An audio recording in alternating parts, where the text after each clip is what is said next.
1952 के पहले तक यह पता नहीं था कि आनुवांशिक पदार्थ डीएनए है या फिर कुछ और है।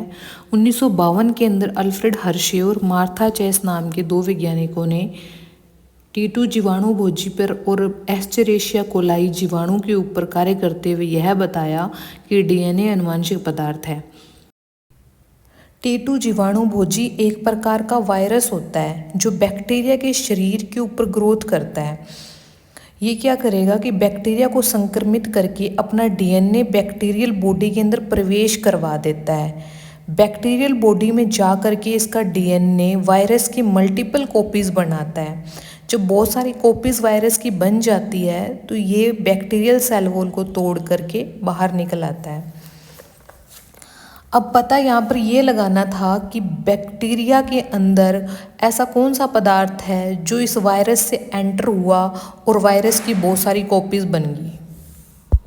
अल्फ्रेड हर्शे और मार्था चेस ने दो प्रकार का संवर्धन माध्यम लिया और दोनों संवर्धन माध्यम के अंदर बैक्टीरिया और जीवाणु भोजी की वृद्धि करवाई।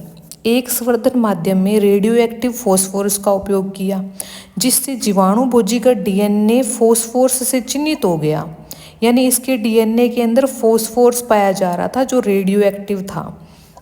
दूसरे माध्यम के अंदर रेडियो एक्टिव सल्फर का उपयोग किया। अब रेडियो एक्टिव सल्फर जो है वो क्या करेगा, वो इसके प्रोटीन कोड को रेडियो एक्टिव बना देगा क्योंकि सल्फर प्रोटीन में पाया जाता है और फॉस्फोरस डीएनए के अंदर पाया जाता है। इस प्रकार हमारे पास में दो प्रकार के बैक्टीरियोफेज प्राप्त हो जाते हैं। एक तो ऐसे बैक्टीरियोफेज जिनका डीएनए रेडियो एक्टिव फॉस्फोरस से मार्क किया हुआ था और एक ऐसे बैक्टीरियोफेज जिनका protein code radio active sulphur से मार्क किया हुआ था। अब इन दोनों प्रकार के बैक्टीरियोफेज को लेकर के एक प्रयोग किया गया जिसके अंदर 3 स्टेप थे। पहला इन्फेक्शन, दूसरा ब्लेंडिंग, तीसरा सेंट्रीफ्यूगेशन। इन्फेक्शन के अंदर क्या किया गया कि दोनों प्रकार के जो बैक्टीरियोफेज थे उनसे अलग अलग बैक्टीरियल सेल को संक्रमित करवाया जाता है। बैक्टीरियोफेज जीवाणु की सतह के ऊपर आकर के जुड़ जाता है।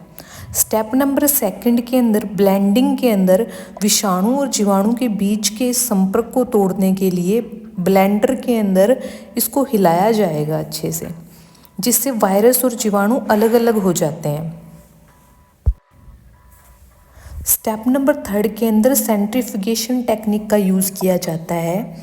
सेंट्रीफ्यूगेशन के अंदर हमारे पास में जो मिक्सचर प्राप्त हुआ है बैक्टीरियल सेल का और वायरस का, उस सेंट्रीफ्यूगेशन करते हैं तो इसके अंदर हमें 2 प्रकार की लेयर प्राप्त हो जाती है। एक तो भारी लेयर होती है जो नीचे होती है, उसके अंदर सारे के सारे बैक्टीरियल सेल प्रेजेंट होती है, और एक इसके ऊपर हल्की लेयर होती है जिसके अंदर वायरस की बाकी बॉडी प्रेजेंट होती है, क्योंकि बैक्टीरियल सेल के अंदर सिर्फ डीएनए ही प्रवेश करता है, बाकी बॉडी माध्यम के अंदर ही रह जाती है। जिस बैक्टीरियोफेज के डीएनए को हमने रेडियो एक्टिव फॉस्फोरस से नामांकित किया था वो रेडियो एक्टिव फॉस्फोरस हम लोगों को बैक्टीरियल सेल के अंदर दिखाई देता है। जिस बैक्टीरियोफेज के प्रोटीन कोड को सल्फर 35 से नामांकित किया था वह हमें माध्यम के अंदर दिखाई देता है। इस प्रकार इस प्रयोग से यह पुष्टि हो जाती है कि डीएनए ही आनुवांशिक पदार्थ है